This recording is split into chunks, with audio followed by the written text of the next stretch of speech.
أعوذ بالله من الشيطان الرجيم بسم الله الرحمن الرحيم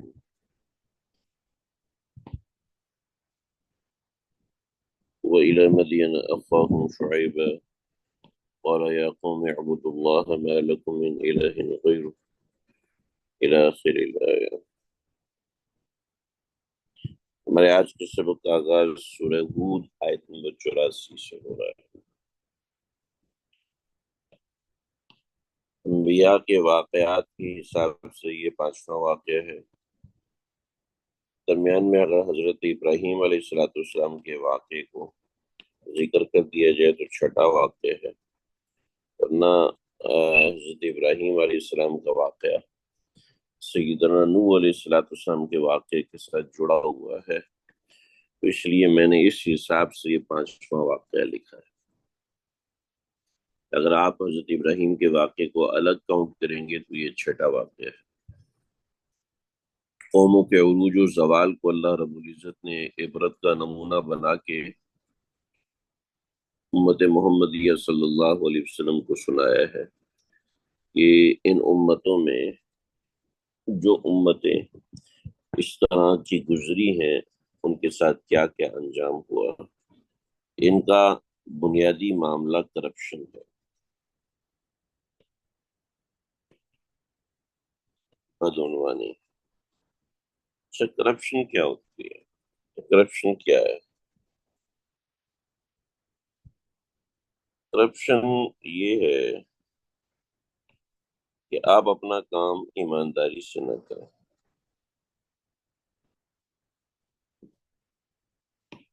آپ اپنا کام ایمانداری سے نہ کریں، جی بے ایمانی کو کرپشن کہتے ہیں۔ صحیح اپنے کا بدعنوانی، بے ایمانی، ٹھیک ہے، اس کا نام کرپشن ہے۔ حضرت شعیب علیہ السلام کی قوم کے ساتھ یہ معاملہ تھا کہ ان کی قوم میں بے ایمانی تھی۔ بے ایمانی ہم محاورتاً کہہ دیتے ہیں، بدعنوانی ہم محاورتاً کہہ دیتے ہیں، مگر یہ ہے کیا، اس کو ذرا سمجھیے۔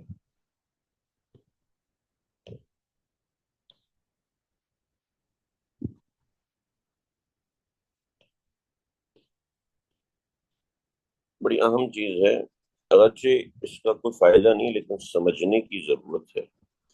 ہم اس کو سمجھیں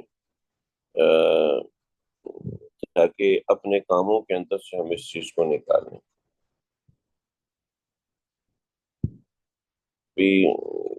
یہ لوگ کسی کا میسج آیا ہے کہ ان کی اسکرین پہ قرآن مجید نہیں آ رہا، کیا سب کے سامنے آ رہے؟ اسکرین کھلی ہوئی ہے۔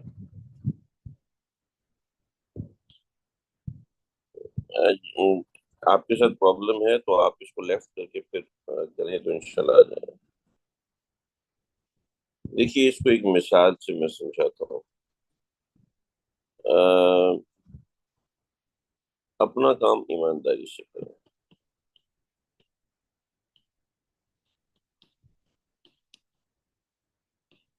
اپنا کام پورا کریں۔ اپنا کام پورا کریں۔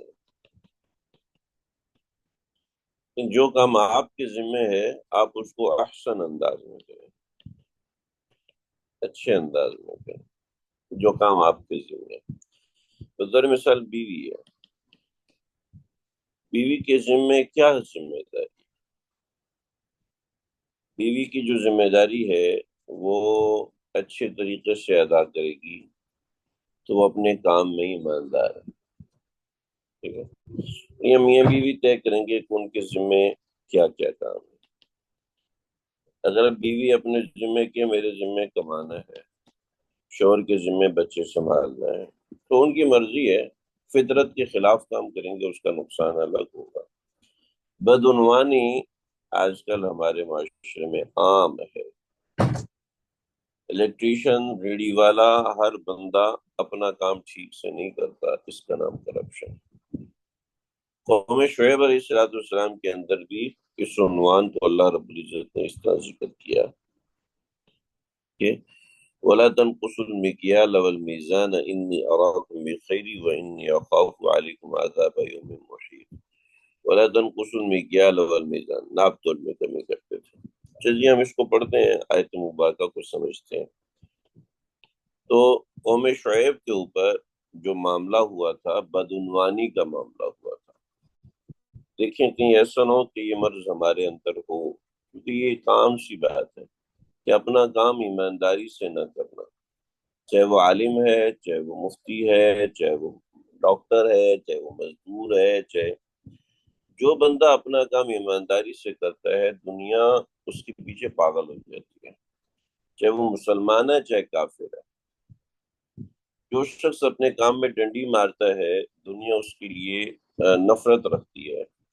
جیسے کہ ہمارا ملک دنیا میں بہت زیادہ بدنام ہے، پاکستان، کہ ان کے کام جو ہے وہ صحیح نہیں ہوتے ہیں، ان کے معاملات جو ہے وہ خراب ہوتے ہیں۔ کیوں خراب ہوتے ہیں؟ پہنچے ان کے جو کام ہے وہ خراب ہوتے ہیں، اور ان کی ناپ تول ٹھیک نہیں ہوتا۔ جب کبھی ہم ایئرپورٹ پہ اترتے ہیں تو میں نے ایک دفعہ ایئرپورٹ پہ اترا تو انہوں نے ہمیں پولیو ڈراپس پلائے، تو انہوں نے کہا ہمارے پاس پولیو ویکسین کے کارڈز بنے ہوئے ہیں، آپ پولیو ڈراپس کیوں پلا رہے ہیں؟ تو مجھے انگلش میں کہنے لگا کہ پاکستان میں عام طور پہ کارڈ ایسے ہی بنا دیے جاتے ہیں پولیو ڈراپ پلائے بغیر، کیونکہ یہ کرپٹ قوم ہے۔ استغفر اللہ۔ تو میں نے ان کو بتایا نہیں، ایسا نہیں ہے، کہ کسی کو یہ یلو کارڈ جو ہمیں دیا جاتا ہے یہ وداؤٹ ڈراپ پلائے ہرگز نہیں دیا جاتا، باقاعدہ پورا ایک سسٹم بنا ہوا ہے۔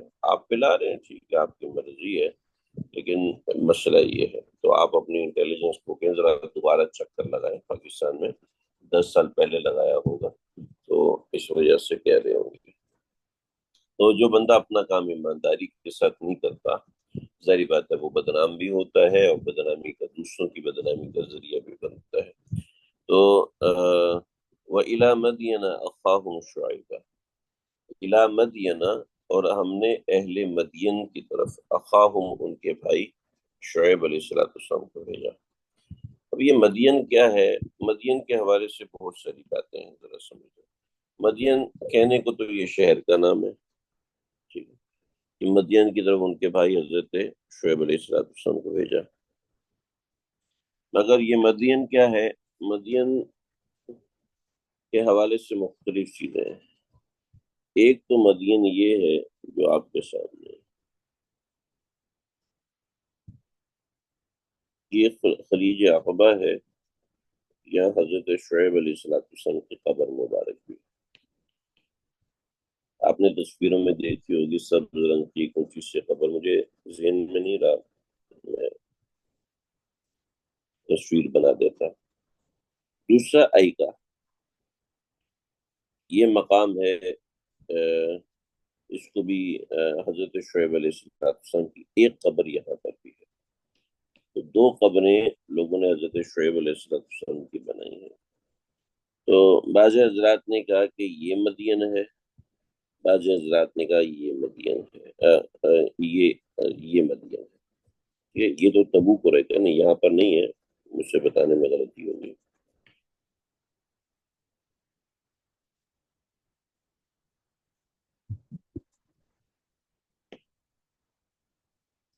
یہ مدین، ٹھیک ہے، یعنی یہ مدین بالکل اس کے قریب۔ اچھا، مزے کی بات بتاؤں کہ آپ گوگل پہ اسکرول کریں گے، قریب کریں گے، مزید قریب کرتے جائیں گے تو آپ کو یہاں پر حضرت شعیب علیہ السلام کے آثار کے حوالے سے بھی چیزیں نظر آئیں گی۔ تو بعض حضرات نے کہا نہیں، یہ اس کے کنارے پر نہیں ہے، بلکہ کنارے سے کافی فاصلے پر آ کے ہے، تقریباً سمجھ لیں 24 گھنٹے کی ڈرائیو ہے یہاں پر۔ تو ایک مدین کا علاقہ ہے، یہاں پر خریبہ، تریم، ملیح، مویلح، یہ اور حمیدہ، یہ کچھ بستیاں ہیں۔ حضرت شعیب علیہ السلام کے حوالے سے جو معتدل بات ہے وہ بات یہ ہے کہ حضرت شعیب علیہ السلام ادھر آئے تھے،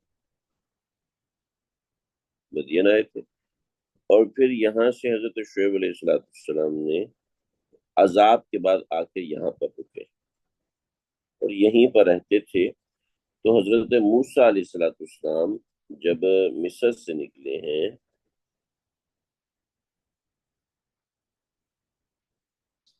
حضرت موسیٰ علیہ السلام جب مصر سے نکلے ہیں تو یہاں سے تشریف لائے ہیں، یہاں سے نکلنے کے بعد ادھر آ کے حضرت شعیب علیہ السلام کی بیٹیوں سے ملے. حضرت شعیب علیہ السلام کی بیٹیوں میں سے کوئی ان کو وہ ابونا شیخ کبیر کا جو ذکر ہے وہ حضرت شعیب علیہ السلام کا ہے. اس کے حوالے سے انشاءاللہ سورہ طٰہٰ کے اندر ہماری تفصیل سے بات ہوگی، 16ویں پارے کے اندر. تو حضرت شعیب علیہ السلام یہاں پر صحیح رائے کے مطابق آباد ہے. حضرت شعیب علیہ السلام جو ہیں ان کا جو اس کے حوالے سے کچھ تفصیلات ہیں تو آپ سمجھ لیجئے تاکہ کچھ ہماری اویئرنیس اس کے حوالے سے ہو جائے. حضرت شعیب علیہ السلام بیٹے ہیں حضرت ابراہیم علیہ السلام کی 3 بیویاں تھیں، بعض حساب سے 4 بیویاں تھیں، حضرت ہاجرہ، حضرت سارہ اور حضرت قطورہ. جو قطورہ سے بیٹے تھے وہ حضرت مدین تھے، تو ان کی جو نسل چلی وہ مدین سے چلی. تو مدین کے بیٹے یسجر اور یسجر کے بیٹے میکائیل اور میکائیل کے بیٹے حضرت شعیب. مختلف 2-3 نام روایات میں منقول ہیں. تو یہ حضرت شعیب علیہ السلام کے حسب اور نسب کے حوالے سے کچھ چیزیں ہیں. یہ تو ہے.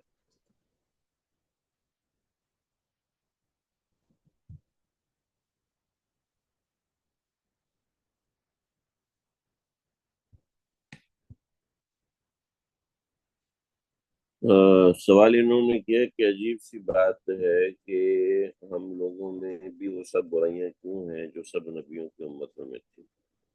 اس لیے تو اللہ رب العزت نے وہ برائیاں بیان کی ہیں کہ دیگر امتیں ان برائیوں کو اڈاپٹ نہ کریں. ہم جو بیماریاں اڈاپٹ کرتے ہیں وہ ظاہری بات ہے انسانی فطرت کا حصہ ہوتی ہیں. اور یہ تو خود سے بیماریاں تو نہیں پیدا ہوتی ہیں، لوگ اس کو اپناتے ہیں تو تب ہے.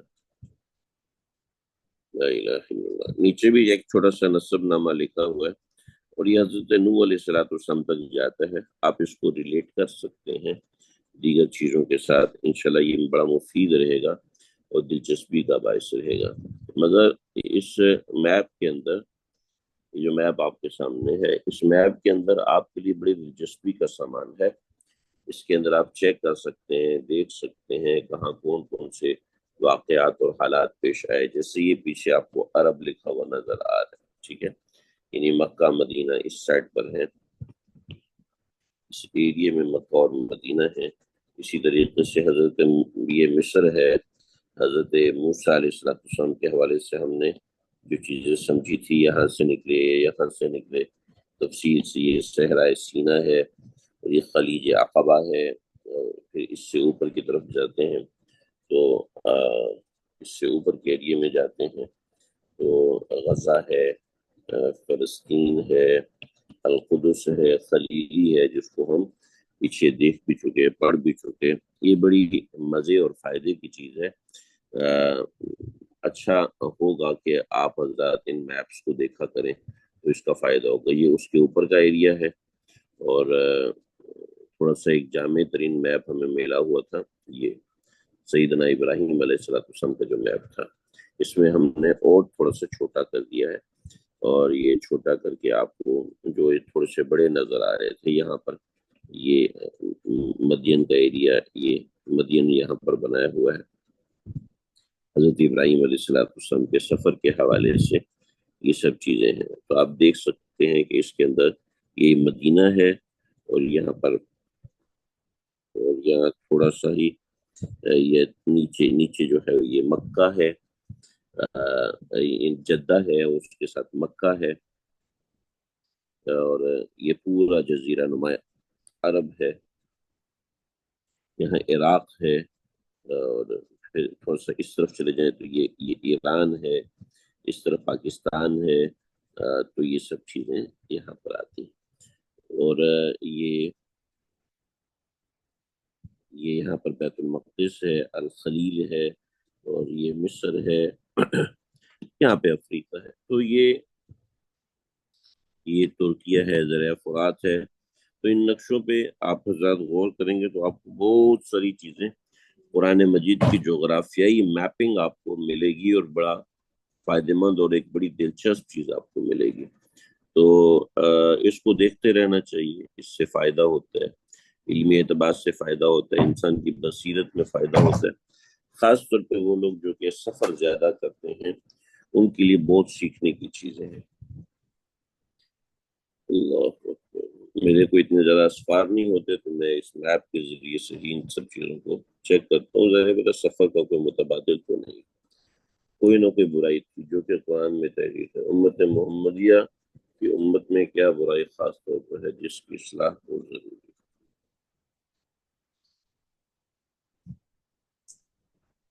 بہت اچھا سوال کیا آپ نے. دیکھیے، میں ان 5 واقعات کو جو ریلیٹ کر رہا ہوں وہ اسی وجہ سے ریلیٹ کر رہا ہوں کیونکہ قرآن مجید نے ان 5 واقعات کو ریلیٹ کیا ہے، جوڑا ہے. میں ان واقعات کو ریلیٹ اس لیے کر رہا ہوں کہ اللہ رب العزت نے ان واقعات کو جو جوڑا ہے، اس جوڑنے کی بنیادی وجہ ہی یہ ہے کہ امتیں ان برائیوں سے رکیں. سب سے پہلے ہم نے قصہ پڑھا قوم ہود کا. دوسرے نمبر پہ ہم نے قصہ پڑھا قوم صالح کا. ٹھیک ہے. تیسرے نمبر پہ ہم نے قصہ پڑھا، بتائیں گے آپ لوگ؟ نہیں، معذرت کے ساتھ. سب سے پہلے ہم نے قصہ پڑھا قوم نوح کا، اس کے بعد قوم ہود کا، اس کے بعد قوم صالح کا، اس کے بعد قوم لوط کا، اور اس کے بعد قوم شعیب. قوم نوح میں بت پرستی، قوم ہود میں تکبر، تکبر جسمانی، قوم صالح میں تکبر علمی، قوم لوط میں شہوت پرستی، اور قوم شعیب میں کرپشن. یہ 5 بیماریاں ایسی خطرناک ہیں کہ کسی بھی قوم میں، کسی بھی امت میں یہ 5 بیماریاں ہوں گی تو وہ قوم تباہ ہو کر رہے گی. چنانچہ اللہ رب العزت نے بطور عبرت ان 5 بیماریوں کا ذکر کیا کہ جس قوم میں یہ ہوگی وہ قوم تباہ ہو کر رہے گی، عبرت کا نمونہ بن کے رہے گی. امت محمدیہ تو تباہ نہیں ہوئی نا، یہ تو بطور عبرت ان قوموں کو، ان امتوں کو اللہ رب العزت نے بیان فرمایا ہے، بطور عبرت بیان کیا. لہٰذا امت محمدیہ کی کوئی الگ سے بیماری نہیں بیان فرمائی قرآن کریم کے اندر. البتہ احادیث کے اندر بہت ساری چیزیں ہیں، لیکن یہ بنیاد آپ سمجھ لیجیے کہ یہ بنیاد اللہ رب العزت نے بیان فرمائی ہے کہ جن قوموں کے اندر یہ بیماری ہے وہ قومیں کتنی بھی عظیم المرتبت ہو جائیں، کتنی بھی اونچی ہو جائیں، مال و دولت کے اعتبار سے اللہ رب العزت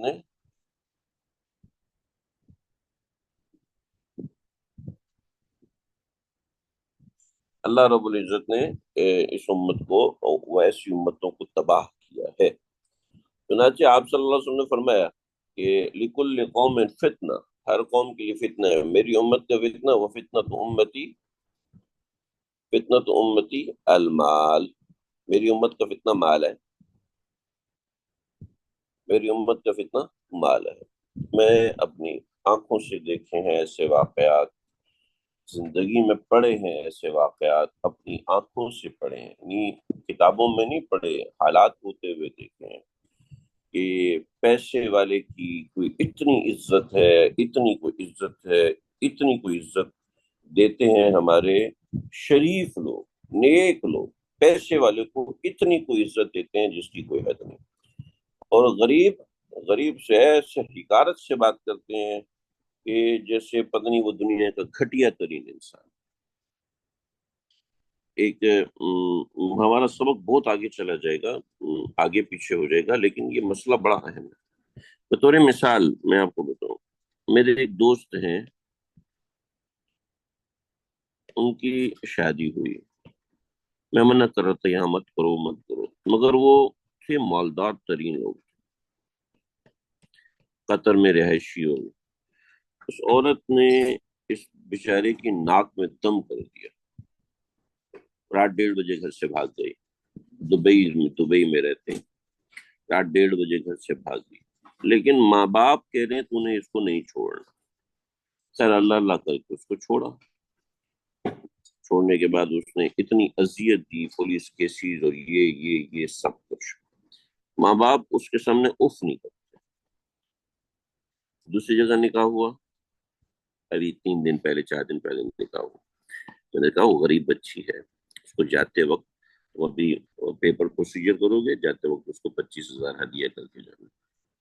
ماں باپ نے اس کی جان کھا لی، خبردار جو تو نے اس کو پیسے دیے، خبر وہ غریب لوگ ہیں، ان کو کیا پیسے دو گے تو سر پہ چڑھ جائیں گے، یہ اور اتنی باتیں، وہ بچی اتنی کوئی اچھی اور شریف ہے، اتنی شریف بچی ہے، مگر ماں باپ نے ناک میں دم کر دیا، یہ پیسے تو نے اس کو نہیں دینے، اور اس عورت نے اس کے ناک میں دم کیا چونکہ وہ مال والے تھے، پیسے والے تھے، لیکن آج بھی ان کے گن گانے ہیں، آج بھی دل سے ان کی رسپیکٹ ہے، حالانکہ اس کو مرنے تک پہنچا دیا، ڈپریشن کی دوائیاں دلوائی، 3 مہینے میں ناک میں دم کر کے رکھ دیا، اور پولیس کیس بنائے اور پتہ نہیں کیا کچھ بنائے، مگر آج بھی عزت ان کی ہے، مال مال، دیندار لوگ ہیں، شریف لوگ ہیں،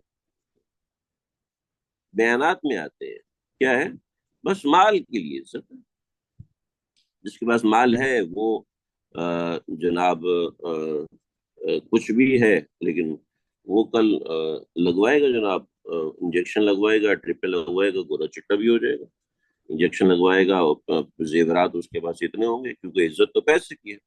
آپ صلی اللہ علیہ وسلم فرمایا تئس عبد الدیناری و تئس عبد الدرہم، گھٹیا ترین انسان ہے جو کہ مال کی وجہ سے عزت کرے، گھٹیا ترین انسان ہے جو دینار کی وجہ سے عزت کرے، اور گھٹیا ترین انسان ہے جو مال نہ ہونے کی وجہ سے عزت نہ کرے۔ ہماری امت کا مسئلہ ہے فتنۃ امتی المال۔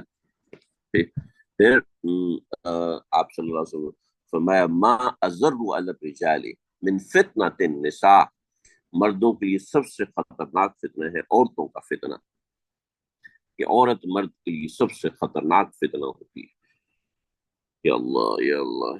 خیر یہ چیزیں آپ نے نشانی کے طور پر بیان فرمائی ہیں، چنانچہ امت محمدیہ کے لیے کوئی الگ سے بیماری، الگ سے مرض ہونے کی کوئی ضرورت نہیں ہے، یہ میں ویسے آپ کو ایز اے ریفرنس بتا دیا، لیکن الگ سے کوئی بیماری ہونے کی ضرورت نہیں ہے، تکبر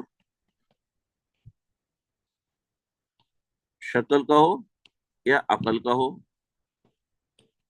بت پرستی ہو جس میں توہم پرستی اور سب چیزیں آ جاتی ہیں وہ ہو، تیسری چیز شہوت پرستی ہو، اور چوتھی چیز کرپشن۔ اگر یہ 4 چیزیں کسی قوم میں ہے تو اس قوم کو تباہ ہونے سے کوئی نہیں بچا سکتا، چنانچہ یہ بات یہاں پر ہے۔ ہم آؤٹ آف کانٹیکسٹ چلے گئے ہیں، لیکن ایکچولی آؤٹ آف کانٹیکسٹ نہیں ہے، ضروری باتیں ہیں، سمجھنے کی چیزیں ہیں۔ یا قوم اعبدوا اللہ ما لکم من الہ غیرہ، اس کا ترجمہ کرنے کی ضرورت نہیں ہے، آپ کو آتا ہوگا، اور اتنا ترجمہ آپ کو 12 سپارے 13 سپارے پڑھنے کے بعد بالکل کرنا چاہیے، کہ انہوں نے فرمایا میرے قوم تم اللہ کی بات کرو، کہ نہیں ہے ما لکم، نہیں ہے تمہارے لیے من الہ غیر، اس کے علاوہ کوئی الہ، ولا ولا تنقصوا المکیال، اور مت کمی کرو، ولا تنقصوا، اور نہ تنقصو گھٹاؤ، مت گھٹاؤ، المکیال ناپ میں، والمیزان تول میں، المکیال ناپ میں، والمیزان تول میں، مکیل کچھ چیزیں مکیلی ہوتی ہیں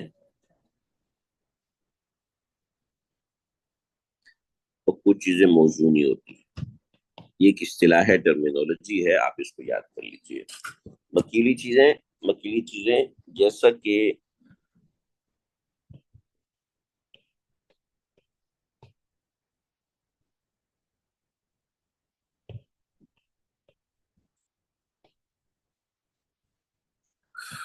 اکیلی چیزیں جیسے زمین ناپی جاتی ہے، زمین ناپی جاتی ہے، کپڑا ناپا جاتا ہے،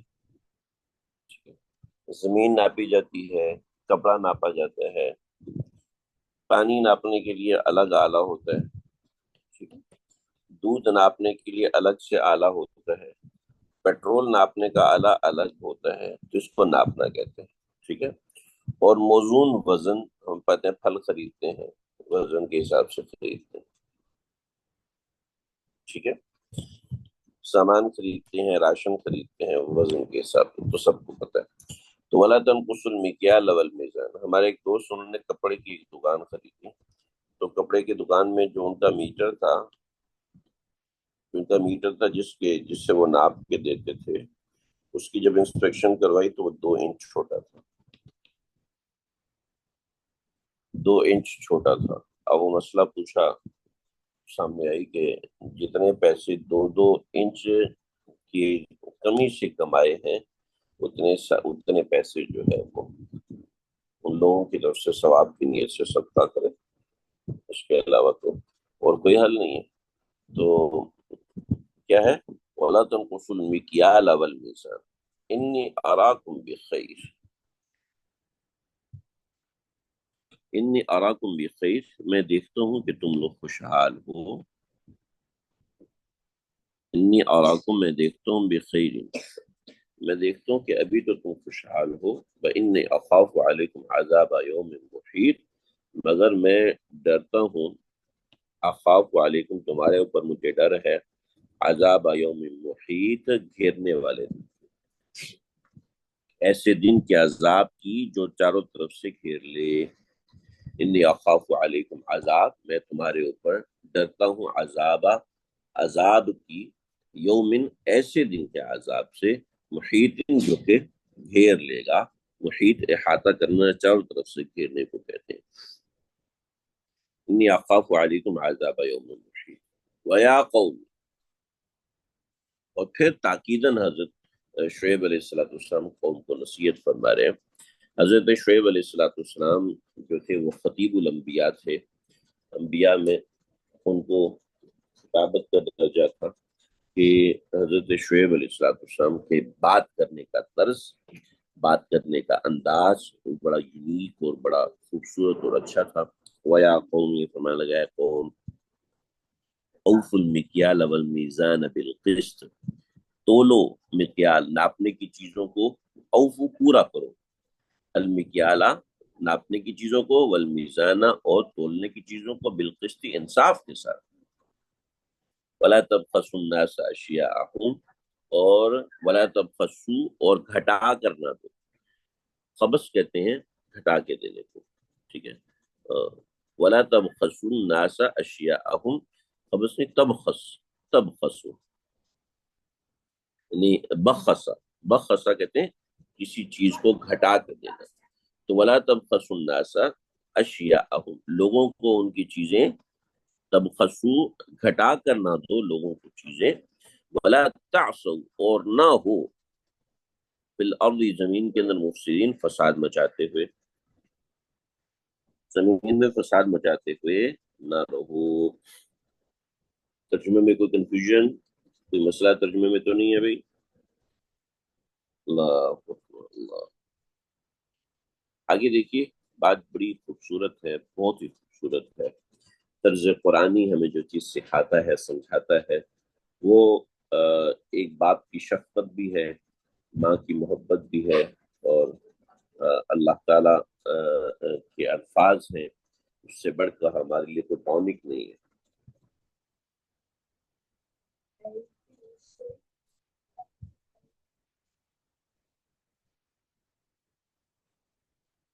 امت جزوی طور پر، جی ہاں، تباہی اٹھاتی ہے امت جزوی طور پر، ان چیزوں کی تباہی اٹھاتی ہے، جس قوم میں یہ ہوگی وہ قوم تباہ ہوگی۔ آپ دیکھیں پاکستان سے باہر، پاکستان کے ایک برانڈ ہے، بہت مشہور برانڈ، ہمارے ساتھ سبق میں شریک ہوتے ہیں ہمارے ایک ساتھی، تو انہوں نے اس برانڈ کی وہاں پر کچھ ہوتی ہے وہ لی، اور انہوں نے جب سیمپل وہاں پر بھیجے، اس ملک میں سیمپل بھیجے، تو پاکستان کا ہائی فائی اور ٹاپ برانڈ ہے، اور انہوں نے گندم اور اس طرح گندم، چاول اور اس طرح کی چیزیں، چنا، کچھ سیمپلز بھیجے، انہوں نے پاکستان کو ریجیکٹ کر دیا۔ انہوں نے کہا اس میں پیسٹی سائڈس ہیں، یعنی آپ کی جو کھادیں ہیں وہ سب پیسٹی سائڈ ہیں، اور وہ ہمارے ملک میں نہیں چلتا۔ ہمارے ایک ساتھی ہیں ریحان بھائی، انہوں نے کئی کسانوں سے بات کی کہ بھئی مجھے وداؤٹ پیسٹی سائڈس گندم چاہیے، مجھے آپ ہائیبریڈ بیج کے علاوہ والی گندم چاہیے۔ انہوں نے کہا نہیں بھائی، ہم نہیں دے سکتے۔ انہوں نے کہا تمہارا جو نقصان ہے میں پورا کروں گا۔ اب وداؤٹ پیسٹی سائڈ جو گندم ہے، ایک گندم 1 ایکڑ سے 40 من نکلتی ہے، پیسٹی سائڈ کے بغیر نکلے گی 15-20 من، ٹھیک ہے۔ دانا اس کا چھوٹا ہوتا ہے جو اوریجنل گندم ہوتی ہے، مگر پیسٹی سائڈ کے ساتھ 40 من نکلے گی۔ تو جناب اب کیا ہے، اب یہ کرنا ہے، پورے ملک کو تباہ کیا ہوا ہے، نہ ہماری گندم باہر قبول کی جاتی ہے، نہ ہمارا چاول باہر قبول کیا جاتا ہے۔ دنیا کی مارکیٹ پہ پاکستان کا چاول تھا، پاکستان کا کائنات چاول دنیا بھر کی مارکیٹ میں جاتا تھا، اور دنیا پاگل تھی اس چاول کے لیے، مگر پاکستان سے ہٹ کر اب وہ انڈیا کا چاول جاتا ہے۔ نقصان کس کو ہوا؟ پاکستان کو ہوا۔ اور کیوں ہوا؟ اپنا کام ٹھیک سے نہیں کیا، آپ نے غلط چیز بنائی، آپ نے غلط چیز۔ اب تھوڑی بہت پاکستان کے پاس کپڑے کی مارکیٹ ہے، وہ بھی خراب ہوتی جا رہی ہے۔ کیوں؟ آپ کی جب کپاس پیسٹی سائڈ والی ہوگی تو ظاہر بات ہے وہ کپڑا بھی ہائیجینک نہیں رہے گا، کپڑے کو پہن کے خارش لگے گی یا کیا لگے گا، وہ لگے گا، 50 قسم کی چیزیں ہیں، اس کا کلر جو ہے اس میں کرپشن ہے۔ ایک دیگ پکانے والا گوشت میں کرپشن کرتا ہے۔ مجھے آپ صبح بٹھا دیں، میں شام تک اس کو بیان کر سکتا ہوں، میں اور کسی مضمون کو شام تک بیان نہیں کر سکتا، مگر اس مضمون کو میں شام تک بیان کر سکتا ہوں کہ مجھے جس طرح مارکیٹ میں ڈسا گیا، جس طرح مارکیٹ کے اندر مجھے نقصانات ہوئے، اور میرے جیسے دسیوں قسم کے لوگوں کو نقصانات ہوئے، کہ بس کیا بتاؤں کہ بےایمانی اتنی بھری ہوئی ہے۔ میں کہتا ہوں بھائی اپنی مرضی کے پیسے لے لو مگر چیز مجھے ٹھیک دینا، اپنی مرضی سے اوپر پیسے دوں گا لیکن چیز مجھے ٹھیک دینا، لیکن چیز وہی بےایمانی بھری دیتے ہیں۔ ایک بندہ رکھا ہوا ہے کہ بھائی خدا کے واسطے تم مجھے اچھی چیز بنوا کے دے دینا، پیسے جو مرضی ہو، مگر تنگ نہ کرے، پریشان نہ کرے، مگر پیسے بھی ان کی مرضی کے اور تنگ بھی اپنی مرضی کے کرے، چاہے کارپینٹر ہو چاہے کچھ بھی۔ چنانچہ تباہی مچتی ہے، قومیں تباہ ہوتی ہیں، چنانچہ ہو رہی۔ خیر میں تو اس موضوع پہ چپ نہیں ہوں گا، آگے بڑھتے ہیں۔ تو اللہ، لیکن دوسری تو تجارت کے حوالے سے اللہ رب العزت نے کیا کہا؟ بقیت اللہ، بقیت اللہ خیر اللہ، یہ ایک الگ لفظ ہے، بقیت اللہ۔ بقیہ کہتے ہیں باقی کو، ٹھیک ہے، اللہ کا باقی رکھا ہوا، خیر لکم یہ بہتر ہے تمہارے لیے، ان کنتم مومنین اگر تم مومن ہو۔ مطلب کیا ہوا؟ مطلب یہ ہوا کہ تجارت کے اندر جو نفع ہوتا ہے وہ من جانب اللہ ہوتا ہے۔ ایک ساتھ روحانیت کے حوالے سے بتا دیا کہ سب سے بہترین مال جو ہوتا ہے وہ تجارت کا نفع ہوتا ہے، یہ سمجھا دیا گیا کہ تجارت کے اندر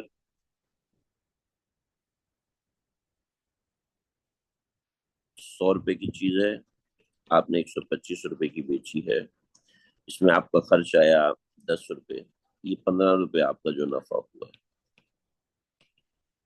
یہ 15 روپے کا جو نفع ہوا ہے یہ بقیت اللہ ہے،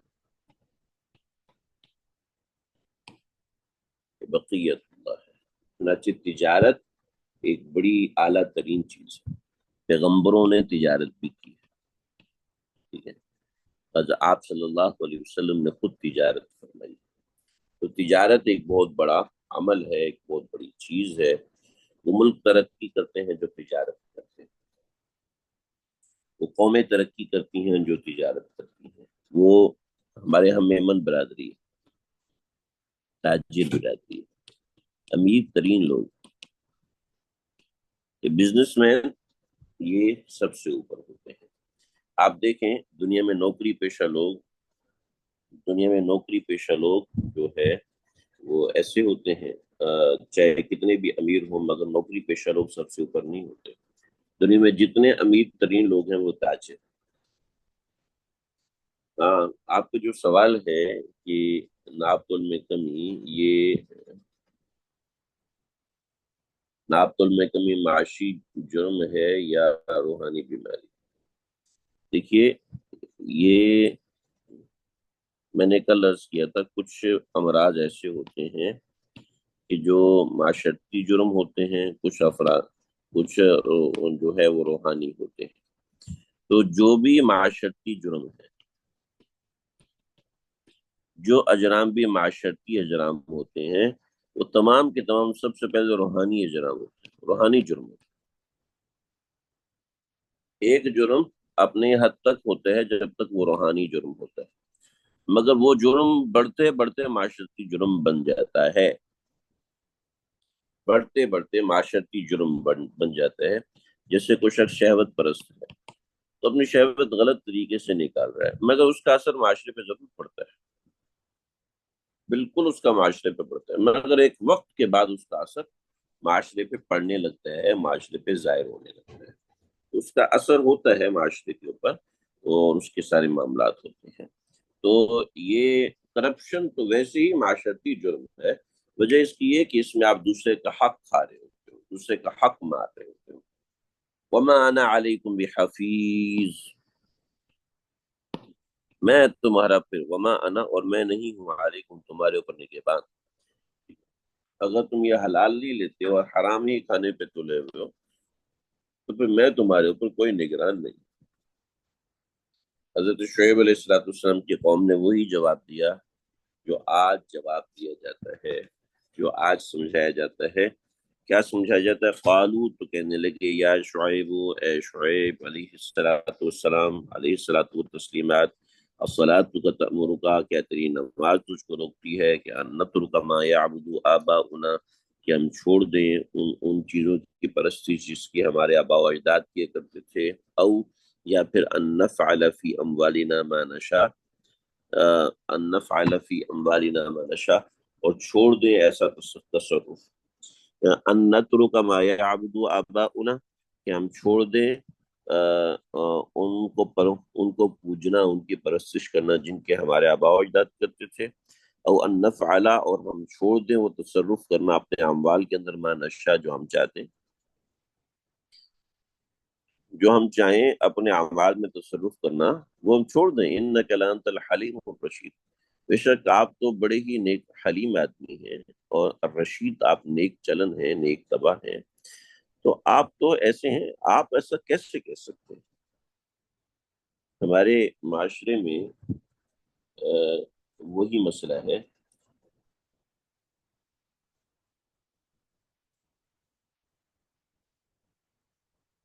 اگر امت بڑے گناہ نہ کرے تو کیا پیغمبر ان پر نگہبان ہوتے ہیں؟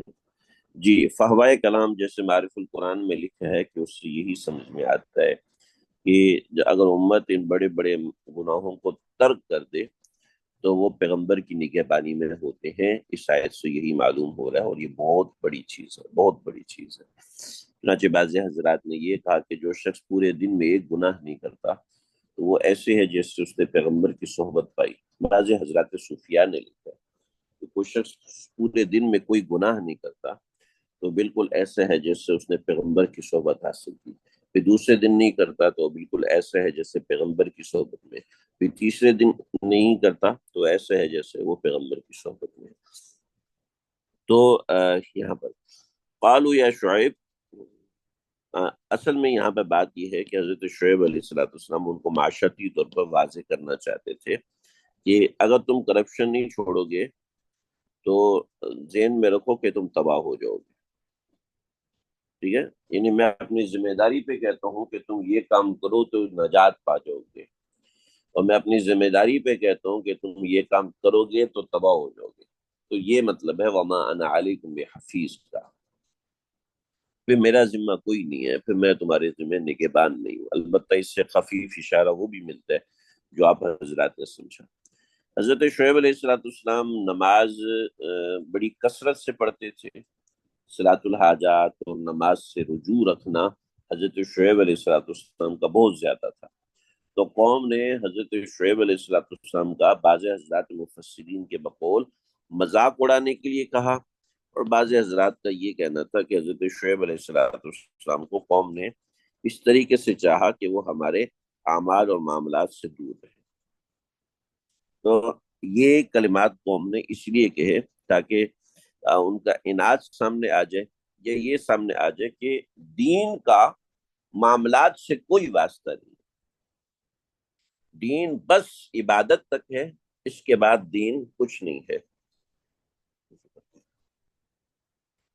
دین بس عبادت تک ہے، دین بس عبادت تک ہے، عبادت کے بعد معاملات سے دین کا کوئی واسطہ نہیں ہے. جیسے آج ہمارے معاشرے میں یہ چیز بہت زیادہ عام ہے اور کثرت سے پائی جاتی ہے. الحمدللہ حضرت شیخ صاحب شیخ الاسلام مفتی تقی عثمانی صاحب کی کوششیں اس زمانے میں کافی کارگر ہوئی ہیں کہ لوگوں نے اپنے کاروباروں میں اپنے کاموں کے اندر شریعہ کمپلائنٹ کرنا شروع کیے ہیں اپنے معاملات، اور بہت سے لوگوں نے اپنے معاملات کو شریعت اور دین کے مطابق لانا شروع کیا ہے. اور ہمیں بھی چاہیے کہ ہم اپنے کاموں کو شریعہ کمپلائنٹ بنائیں. کہ کسی ایک عالم دین، میں نے کئی اپنے ساتھیوں سے کہا کہ آپ مستقل اپنے کام کے ساتھ کسی عالم دین کو بٹھائیے، ہفتے میں ایک بار، ہفتے میں ایک دن، 2 دن عالم دین کو بٹھائیے اور اپنے معاملات کو ان کے ساتھ ڈسکس کیجیے کہ ہم نے یہ کاروبار کیا، یہ سودا کیا، اس طرح کیا، اس طرح کیا. میں اپنے کئی دوستوں کے پاس کبھی کبھار جاتا ہوں، ان سے پوچھتا ہوں ہاں بھائی کیا کیا، اور پھر ان کو بہت ساری چیزیں بتا رہا ہوتا ہوں کہ بہت سارے معاملات ہوتے ہیں. جس سے بطور مثال ہمارے کچھ ساتھی تھے، میں ایک دفعہ ایک دوست کے پاس گیا، وہ ایک گیم کھیل رہے تھے اور یہاں سے بھی شرط لگی تھی، یہاں سے بھی شرط لگی تھی. تو کہنے لگے کہ ہم اب گیم لگی ہوئی ہے دونوں. میں نے کہا یہ شرط تو حرام ہے، یہ شرط تو حرام ہے، ناجائز ہے، اس طریقے سے تو آپ کرو گے تو غلط کرو. کہنے لگے کہ بھائی اگر اس میں ہم پیسے نہیں لگاتے تو ہم تو پھر گیم کا مزہ ہی ختم ہو جائے گا، یہ تو درست نہیں ہے، تو غلط بات ہے. میں نے کہا ٹھیک ہے، آپ جو ہے وہ شرط نہ لگائیں، بلکہ ایک تیسرا بندہ شرط لگائے. اس کے دو جو جیتے گا میں اس کو کھلاؤں گا، جو جیتے گا میں اس کے لیے پیزا منگواؤں گا. تو یہ تیسرا بندہ لگائے.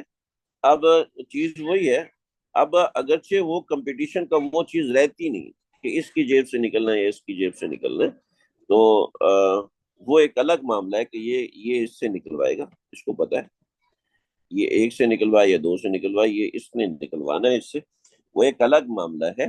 تو اس معاملے میں شرط ختم ہو جائے گی. اب گیم بھی وہی ہے، مگر اب وہ حلال ہو گیا، حرام نہیں رہا، اس لیے کہ وہ شریعت کے موافق ہو گیا. تو اس میں ضروری ہے کہ انسان اپنے معاملات کو شرعی اعتبار سے دیکھے. کہتے ہیں دین الگ ہے، معاملات الگ ہے. دین الگ ہے، یہ چیزیں الگ ہے، دین تو ان معاملات کے اندر رکھا ہے. یہاں کچھ باتیں میں نے ساتھ میں لکھی ہوئی ہیں، میں آپ کو بھیج دوں گا، اس کو آپ لازمی پڑھیے گا، اپنی بیاض کے اندر لازمی لکھیے گا. انک لانت الحلیم الرشید قال یا قوم، اے میری قوم، ارائیتم ان کنت علی بینۃ من ربی. حضرت شعیب علیہ السلام نے قوم کو جو جواب دیا وہ بڑا زبردست جواب ہے، سمجھنے والا جواب ہے. کہ دوبارہ جواب دیا کہ دیکھو ایسا نہیں ہے کہ میں تم کو جو بات کروں وہ بالکل ایک سچی ہے.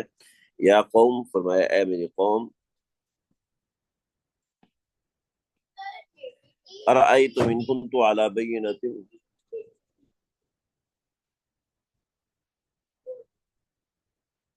نہیں اعمال کا دار و مدار نیتوں پر ہے، لیکن اس کے ساتھ معاملات پر بھی ہے نا، معاملات پر بھی تو ہے. یعنی معاملات صحیح طریقے سے شرعی اعتبار سے ہونا چاہیے. دونوں شرط کی نیت سے نہیں لگا رہے لیکن لگا رہے، تو پھر تو ٹھیک تو نہیں ہے نا. اعمال کا دور مدار نیتوں پر ہے، لیکن اس کے ساتھ معاملہ بھی دیکھا جائے گا کہ معاملہ کس طرح کیا جا رہا ہے۔ یا قوم، یا میری قوم، ارائیتم ان کنت علی بینۃ من ربی، کہ اگر میں اپنے پروردگار کی طرف سے واضح دلیل پر ہوں، یعنی میں اپنے پروردگار کی طرف سے روشن دلیل پر ہوں، مطلب میری بات واقعی سینسیبل ہے۔ کوئی اگر تم آج کسی کا نقصان کرتے ہو اور کل کوئی تمہارا نقصان کرتا ہے، تو ظاہری بات ہے تمہیں نقصان جب قبول نہیں ہے تو کسی اور کو کائے کو قبول ہو؟ تو ارائیتم ان کنت علی بینۃ من ربی، اگر میں اپنے پروردگار کی طرف سے روشن دلیل پر، ورزقنی منہ رزقا حسنا، اور مجھ کو، ورزقنی، اس نے مجھ کو رزق دیا ہے، منہ، اس سے، رزقا حسنا، اچھا رزق، یعنی اس نے مجھے عمدہ دولت عطا فرمائی ہے، ٹھیک ہے؟ ورزقنی منہ رزقا حسنا، اور اس نے مجھ کو روزی بھی عطا فرمائی ہے۔ یہاں پر روزی سے مراد، بعض حضرات نے کہا کہ روزی سے مراد نبوت ہے، روزی سے مراد ظاہری روزی نہیں ہے۔ بعض حضرات نے کہا نبوت کے علاوہ دوسرا بھی تھا، حضرت شعیب علیہ السلام کو اللہ رب العزت کی طرف سے دولت بھی عطا کی ہوئی تھی۔ اب وہ کیا سورسز ہے، مجھے ابھی تک اس کو دیکھنے کا موقع نہیں مل سکا۔ جن تفاسیر میں نے دیکھا اس میں وضاحت کوئی نہیں تھی، شاید قرطبی اور اس طرح بڑی تفاسیر میں کچھ ایسا لکھا ہو، وما اريد ان اخالفكم الى ما انهاكم عنه، وما اريد ان اخالفكم، اور میں نہیں چاہتا کہ تمہارے پیچھے جا کر وہ کام کروں جس سے تم کو روکتا ہوں، وما اريد، اور میں نہیں چاہتا، ان اخالفكم الى ما انهاكم، جس چیز سے میں نے تم کو روکا ہے وہی کام تمہارے پیچھے جا کے کروں۔ یہ ایک بڑی واضح طور پہ دلیل سمجھا دی کہ میں خود جو نہیں کرتا ہوں اس سے تم کو روکتا ہوں۔ وما اريد ان اخالفكم الى ما انهاكم عنه، جس چیز سے میں نے تم کو روکا ہے اس چیز کی مخالفت میں خود کرنا شروع کر دوں، ایسا میں نہیں چاہتا۔ یعنی میں بھی تمہاری طرح کرپشن نہیں چاہتا، جیسے تم نہیں چاہتے کہ کوئی تمہارے ساتھ کرپشن کرے، ایسے میں بھی نہیں چاہتا کہ ایسے میں یہ بھی نہیں چاہتا کہ تم بھی آگے کسی کے ساتھ کرپشن کرو۔ ان اريد الا الاصلاح ما استطعت، میں تو صرف یہ چاہتا ہوں کہ جو میری حسب استطاعت ہے وہ تمہاری اصلاح کر دوں۔ ان اریدو، اگر میں یہ چاہتا ہوں، سوائے، میں نہیں چاہتا سوائے اس کے کہ الاصلاح مستطاعت، جس قدر مجھ سے اصلاح ہوتی ہے اس قدر میں اصلاح کر دوں۔ وما توفیقی الا باللہ، وما توفیقی الا باللہ، اور یہ توفیق صرف اور صرف اللہ کی طرف سے، وما توفیقی، اور نہیں ہے توفیق، الا باللہ، یہ صرف اللہ۔ توفیق کہتے ہیں توجیہ الاسباب نحو مطلوب الخیر، نحو المطلوب الخیر، توجیہ الاسباب نحو المطلوب الخیر، مطلب یہ ہے کہ خیر کی طرف اسباب، خیر کی طرف کے اسباب کو پیدا کرنا، خیر کے اسباب پیدا کرنے کا نام توفیق ہے، ٹھیک ہے؟ کسی شخص کو نماز پڑھنے کی توفیق اس لیے ہو رہی ہے کہ وہ کسی اللہ والے سے رجوع میں ہے، یہ توفیق ہے۔ کسی شخص کو تلاوت میں پابندی کی توفیق ہو رہی ہے اس لیے کہ اس نے اپنے شیخ کو اطلاع دینی کہ میں نے یہ اعمال کیے، تو یہ توفیق ہے۔ شیخ بنانا اعمال کی توفیق ہے۔ کسی شخص کی اچھائی ہے، وہ اس کو پھیلانا چاہتا ہے، اور اس کے لیے وہ محنت کرتا ہے، فون خریدتا ہے، یہ اس کی توفیق ہے۔ تو توجیہ الاسباب نحو المطلوب الخیر، خیر کے اسباب کو قائم کر دینا، یہ توفیق ہے۔ وما توفیق الا باللہ، میری یہ جو اسباب کی کوشش ہے یہ اللہ کی طرف سے، علیہ توکلت، میں اسی پہ بھروسہ کرتا ہوں، والیہ انیب، اور میں اسی کی طرف رجوع کرتا ہوں۔ لا الہ الا اللہ، علیہ توکلت، میں اسی پہ بھروسہ کرتا ہوں، والیہ انیب، اور اسی کی طرف میں رجوع رکھتا ہوں۔ اس کے بعد حضرت شعیب علیہ السلام نے اور بھی بڑی اہم اور ضروری باتیں قوم سے کی، انشاءاللہ آئندہ اس کا ذکر ہوگا۔ آج کا سبق یہیں تک ہے۔ کل کسی نے آخر میں لکھا تھا کہ آج کا سبق بہت دلچسپ ہے۔ قرآن مجید سارا ہی دلچسپ ہے، اگر ہم اس کو دل سے پڑھیں گے، دل سے سمجھیں گے، اس کی ایک ایک آیت مجھ سے آپ سے مخاطب ہوتی ہے، مجھ سے آپ سے مخاطب ہو کر بہت سی باتیں کہتی ہوتی ہے۔ میں نے ایک نئی مہم شروع کی ہے مہم تو کیا ہے، بس کچھ بھی نہیں ہے، ایسی بیکار سا انسان ہوں، چھوٹے چھوٹے آئیڈیاز ذہن میں آتے ہیں۔ اللہ نے فضل کیا کہ کچھ ساتھی ایسے ہیں جو اس میں مددگار کے طور پہ کام کرتے ہیں ماشاءاللہ۔ تو اس میں نے روزانہ تو نہیں، 2 ہفتے، 3 ہفتے، 1 ہفتہ، 3 دن میں ایک آیت اس کا ترجمہ، مگر وہ آیت ایسی چنیدہ اور خاص ہو کہ جو جھنجھوڑ کے رکھ دیتی ہے، تو ایسی کچھ آیات میں اس کا ترجمہ نکال کے ایک پوسٹ بنا کے بھیجتا ہوں۔ آپ حضرات سے بھی درخواست ہے کہ آپ لوگ بھی اس کو پھیلائیں کہ ہمارا قرآن سے رجوع، قرآن سے تعلق بڑھے، اور قرآن سے ہمارا دھیان بڑھے، قرآن سے ہمارا تعلق بڑھے، کسی طریقے سے ہم اس کے اوپر عمل کرنے والے بنے۔ تو یہ چیز ہے۔ آج کا سبق بس یہیں تک ہے، کوئی سوال ہو آپ حضرات کو کرنا ہو تو آپ حضرات کر سکتے ہیں۔ اچھا جی، کیا یہ بیان شعیب علیہ السلام کا جو ہمارے حکام کے لیے ہے؟ بھی بالکل، ہمارے حکمرانوں کے لیے تو یہ ہے، اور ہر فرد کے لیے۔ ذہن میں رکھیے کہ صرف حکمران بے ایمان نہیں ہوتے، بلکہ نیچے کی قوم بھی ایسی بے ایمان ہے کہ بس الامان والحفیظ، الامان والحفیظ، اللہ حفاظت فرمائے۔ ہماری قوم بےایمانی، جھوٹ، کرپشن بھر بھر کے ایسا رکھا ہوا ہے، ایسا بھر بھر کے رکھا ہوا ہے کہ میرے دوست ہیں ابھی حج میں ساتھی سے، کہنے لگے کہ میرے فلاں رشتے دار ساتھی، ان کو کوئی بیماری ہوئی، تو پھر کہنے لگے کہ بس کیا بتاؤ کیسے کیسے معاملات ہیں، تو بات بہت لمبی ہو جائے گی، بات نکل جائے گی، میں کوئی نیا قصہ نہ چھیڑ دوں۔ یعنی ایسی انسان جب بےایمانی کرنے پہ اترتا ہے تو پھر وہ یہ نہیں ہے کہ وہ حکمران ہے، بلکہ ہر چھوٹا بڑا۔ ایک مثال، میں ایک چھوٹی سی آپ کو مثال دیتا ہوں، وہ بات جو میں باہر کے ساتھی کی بتا رہا ہوں وہ نہیں بتانا چاہ رہا، اس کو ایک سائڈ پہ رکھیں۔ میں نے الیکٹریشین کو بلایا، میرے روزانہ بجلی کا مسئلہ ہوتا، گڑبڑ ٹی پی کا کام کرنا تھا۔ میں نے سامان منگوایا 5,000 کا، اس سے طے ہوا کہ میں آپ کو 7,000 دوں گا، آپ نے صبح 7 بجے آ جانا۔ انہوں نے کہا 7 بجے سے پہلے پہنچ جاؤں گا، بس آپ سامان میں نے انہی سے منگوایا، وہ 5,000 کا سامان پہنچا کے میرے گھر گئے۔ 7 بجے میں آنا تھا، میں نے کبھی 7 بجے آ جانا، 11 بجے مجھے آفس سے آنا ہے، تو آپ 7 بجے آ جائیں۔ آپ یقین کریں 7 بجے وہ صاحب نہیں ہے، فون کیا، کرتا رہا 11 بج گئے۔ ٹھیک ہے، 11 بجے میں اپنے آفس کے لیے نکل گیا کہ مجھے 11، 11:30 وہاں پہنچنا تھا۔ 11 بجے، 11:30 بجے میں وہاں پہنچا تو اس کا فون آیا تو میں آ گیا ہوں۔ میری مجبوری تھی، مجھے وہ کام کرانا تھا، میں نے آفس سے لیو لی، میں واپس آیا۔ 12 بجے میں پہنچا ہوں واپس، 12 بجے صاحب نے کام شروع کیا۔ ٹھیک ہے، 12 بجے کام شروع کیا، جناب 1:30 بجے میں نماز پڑھنے گیا ہوں، غائب، پیچھے سے غائب۔ فون کیا، کیا ہو جی؟ کھانا کھانے گیا ہوں۔ اصل میں درمیان میں اس کو فون آ رہے تھے، وہ ان کو بھی ٹوپیاں کرا رہا تھا، ان کو بھی گھما رہا تھا۔ خیر، مجھے اندازہ ہو گیا، وہاں پر گیا، وہاں سے آیا 4 بجے۔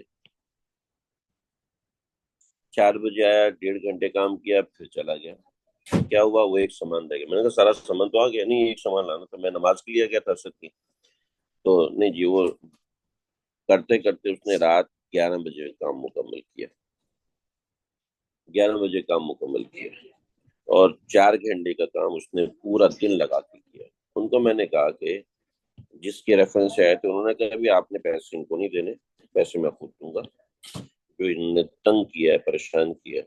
اس کو میں نے کہا دیکھو بھائی، اگر آپ صبح 7 بجے آ جاتے، 11 بجے ڈیفینیٹلی جمی صاحب کام کرتے، 11 بجے آپ کا کام ختم ہو جاتا، اور آپ نے جو آنے جانے میں بےمانی کی ہے، کام بھی آپ نے 2 نمبر ہی کیا ہوگا۔ آپ نے میرا پورا دن ڈسٹرب کیا، میری پوری فیملی کو آپ نے ڈسٹرب کیا، سارے کام آپ نے ڈسٹرب کیے، اور وہ جو 2 بندے جن کو آپ مستقل ٹوپیاں کرا رہے تھے، ظاہر بات ہے وہ بھی آپ سے بدزن ہوں گے۔ مجھے تو پکا ہے کہ میں زندگی میں دوبارہ آپ کو کبھی بھی نہیں لیکن ذہن میں رکھو 7,000 آپ مجھ سے کماؤ، ٹھیک ہے، 5,000 آپ اس سے کماؤ، 5,000 آپ اس سے کماؤ، ایک دن کے ہو گئے 17,000۔ مہینے میں آپ 8 چھٹیاں کرو، 22 دن کام کرو، آپ 2.5 لاکھ کماؤ گے ایک مہینے میں۔ یہاں ایم بی اے کی تنخواہ جو ہے وہ 2.5 لاکھ نہیں ہے، 1 لاکھ ہوتی ہے، 1,15,000 20,000 ہوتی ہے۔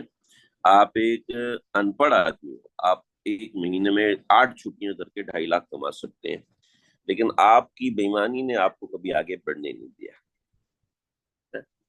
آپ کی بےمانی وَلَا تَعْثُوا فِي الْأَرْضِ مُفْسِدِينَ یہ بتا رہا ہے، تو بےمانی آپ کو کبھی آگے نہیں بڑھنے دیتی۔ بےمانی آپ کو دنیاوی اعتبار سے کمزور ہوتی ہے، اخروی اعتبار سے بھی کمزور ہوتی ہے۔